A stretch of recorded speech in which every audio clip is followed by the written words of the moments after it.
Hello everyone, welcome to our YouTube channel A to Z science. भाई आपका Naseem sir. आज हम आ गए हैं लेक्चर नंबर सेकंड में, lecture number 2, work and energy. तो जिसने हमारी पहले की वीडियो नहीं देखी है तो फटाफट जाके पहले की वीडियो देख ले, क्योंकि उसमें आपके जो बेसिक जो पुराने कंसेप्ट है वो अगर आपको समझ में आ जाएंगे तो आगे का कंसेप्ट आपको इजीली समझ में आएगा। ठीक है, तो फटाफट जाके पिछली वीडियो देख ले, फिर वीडियो आपको कंटिन्यू करना। तो आज का हमारा टॉपिक है एनर्जी। ठीक है, उसके बाद हम देखेंगे काइनेटिक एनर्जी क्या होता है, उसका एक्सप्रेशन है।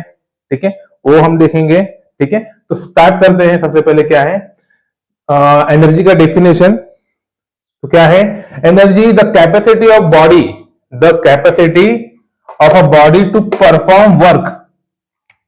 क्या? Perform work. कोई बॉडी जब वर्क परफॉर्म करता है तो उसके लिए क्या लगता है? एनर्जी। उसके लिए क्या लगता है? एनर्जी। तो इसको हम लोग क्या बोलते हैं? एनर्जी। ठीक है, the capacity of a body to perform work is called as energy. इसका देखो ऐसा यूनिट क्या होता है? जूल। ये एग्जाम में आता है तो आपको याद रखना है। क्या बोलते हैं हम लोग इसका ऐसा यूनिट? जूल बोलते हैं। ठीक है, नेक्स्ट क्या है? Kinetic energy. Very very important, ये एग्जाम में पूछा जाता है। हाफ ईयरली जब आपका एग्जाम होगा तो वहां पे आपको इसका एक्सप्रेशन आएगा सॉल्व करने के लिए।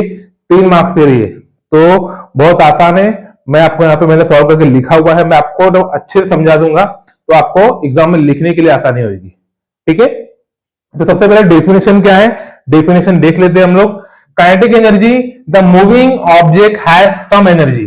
कोई ऑब्जेक्ट को मूव होने के लिए क्या लगता है? एनर्जी लगता है। ठीक है, part of all which it shapes with stationary object there by the setting in motion, the energy which an object has because of its motion is called as a kinetic energy. कोई object को move होने के लिए क्या लगता है? Energy लगती है। ठीक है, जब वो मूव होता है तो उसको हम लोग क्या बोलेंगे? Kinetic energy.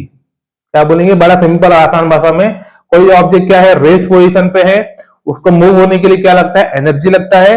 वो एनर्जी को हम लोग क्या बोलते हैं? Kinetic energy. उसका एक्सप्रेशन क्या है? तो फॉर्मूला क्या है? क्या होता है? फॉर्मूला लिख लेना है। क्या आपका क्या निकालना है आपको? Kinetic energy is equal to half m v square. Half m v square. तो इसका एक्सप्रेशन आपको एग्जाम में आता है, तो मैंने इधर सॉल्व किया है, आपको मैं समझा देता हूं। तो kinetic energy is equal to F into S. S for acceleration, हमने पीछे पढ़ा है इसलिए मैं बोल रहा हूं, पिछले वाली वीडियो जाकर देख लेना। S for what? एक्सिलरेशन। तो W इज इक्वल टू, तो काइनेटिक को हम लोग क्या बोलेंगे? काइनेटिक क्या है? काइनेटिक एनर्जी है ना, तो इसको हम लोग किससे लिखेंगे? वर्क से। तो work is equal to F into S, force into acceleration. ठीक है, according to Newton second law, हमने लॉ के बारे में भी देखा है, आपको बुक्स में दिया हुआ है। According to Newton second law, F is equal to mass into acceleration. S for what? F दोनों क्या है? और क्या है? सेम है। तो हम लोग इसका रिप्लेसमेंट लिखते हैं, पीछे मैंने वीडियो में बताया है, तो आप जाकर देख लेना। ठीक है, तो क्या है देखो आपका F is equal to u t plus half a t square. U t plus half 80 square. अब देखो क्या होता है, कोई बॉडी जब स्टार्ट होती है, कोई गाड़ी अगर मैं स्टार्ट करता हूं तो इसका इनिशियल वेलोसिटी क्या रहता है? 0 रहता है। गाड़ी जब हम स्टार्ट करते हैं, आपने भी देखा रहेगा, गाड़ी आप चलाते रहोगे तो क्या रहेगा? यू क्या होता है? हमेशा इनिशियली क्या होता है? 0 होता है। तो गाड़ी का मीटर जब आप बाइक स्टार्ट करोगे उसका मीटर क्या होता है स्टार्टिंग में? 0। तो इनिशियल क्या रहेगा आपका? 0। तो क्या है ये? S is equal to u t plus half a t square. तो यू फॉर व्हाट? 0। ठीक है, तो इसको पुटअप करना है। तो S is equal to 0 into t plus half a t square. तो 0 इंटू टी क्या हो जाएगा आपका? पूरा टर्म क्या हो जाएगा? ये 0 हो जाएगा। तो क्या बचेगा? S is equal to half 80 square. तो इसको लिख देना है। अब कहीं भी एस दिखेगा तो उसके जगह पे हम लोग हाफ 80 स्क्वायर लिख सकते हैं। ठीक है, अब देखते हैं W इज इक्वल टू मा मतलब mass into acceleration into half 80 square. ये हमारा आगे कहां से आ गया? फॉर्मूले से आ गया। तो W is equal to work is equal to half, इसको रीअरेंज हम लोग कर लेंगे। एम का हाफ आगे आ जाएगा, एम यहाँ पे हो जाएगा, 2 बार ए है तो क्या हो जाएगा? 80 का होल स्क्वायर हो जाएगा। क्या हो जाएगा? 80 का होल स्क्वायर। ये आपका यहां तक हो गया। अब क्या करेंगे हम लोग, न्यूटन का फर्स्ट इक्वेशन यूज करेंगे, using Newton first equation of motion. ठीक है, तो v is equal to u plus a t. अभी u आपको पता है क्या होता है, जीरो होता है, हमने पहले लिखा है। u क्या हो गया आपका, जीरो हो गया। ठीक है, तो v is equal to a t हो जाएगा, तो क्या बचेगा यहाँ पे, फिर ये बचेगा, ये टर्म क्या हो गया आपका, जीरो हो गया ना। तो मैं v की जगह पे क्या लिख सकता हूं, एटी लिख सकता हूं। क्या लिख सकता हूं मैं v की जगह पे, एटी। ठीक है, squaring on both side, v square a t square मैंने क्या कर दिया, दोनों साइड में क्या कर दिया, स्क्वायर कर दिया।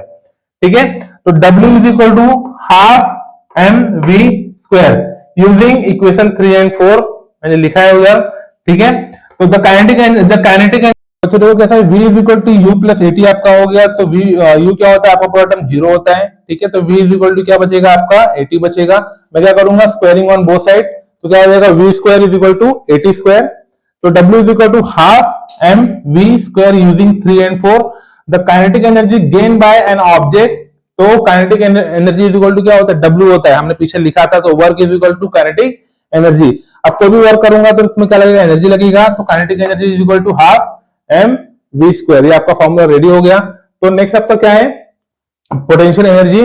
बड़ा सिंपल और आसान है, डेफिनेशन में आपको बोलता हूं, the energy store in an object because of it's specific state. कोई ऑब्जेक्ट जब रेस्ट पोजीशन पे है तो मतलब उसके अंदर क्या है, कुछ ना कुछ एनर्जी क्या है, स्टोर है। ठीक है, जब मैं उस पर वर्क करूंगा तो क्या होगा, वो ऑब्जेक्ट क्या करेगा, मूव करेगा। वो ऑब्जेक्ट क्या करेगा, मूव करेगा। ठीक है, ऑफ स्टेट और position is called as a potential energy. जब उसे मूव करूंगा तो क्या करेगा, वो वर्क क्या करेगा वो, और जब मैं उस पर एनर्जी अप्लाई करूंगा तो क्या करेगा, वो मूव करेगा। उसको हम लोग क्या बोलते हैं, पोटेंशियल एनर्जी। तो work is equal to force into displacement, W is equal to m g into h. तो W इज इक्वल टू क्या रहेगा आपका पूरा टर्म, ये mgh। तो बच्चों कुछ भी डाउट है तो प्लीज मुझे कमेंट करना। मिलते हैं नेक्स्ट लेक्चर वीडियो में, तब तक के लिए थैंक यू सो मच।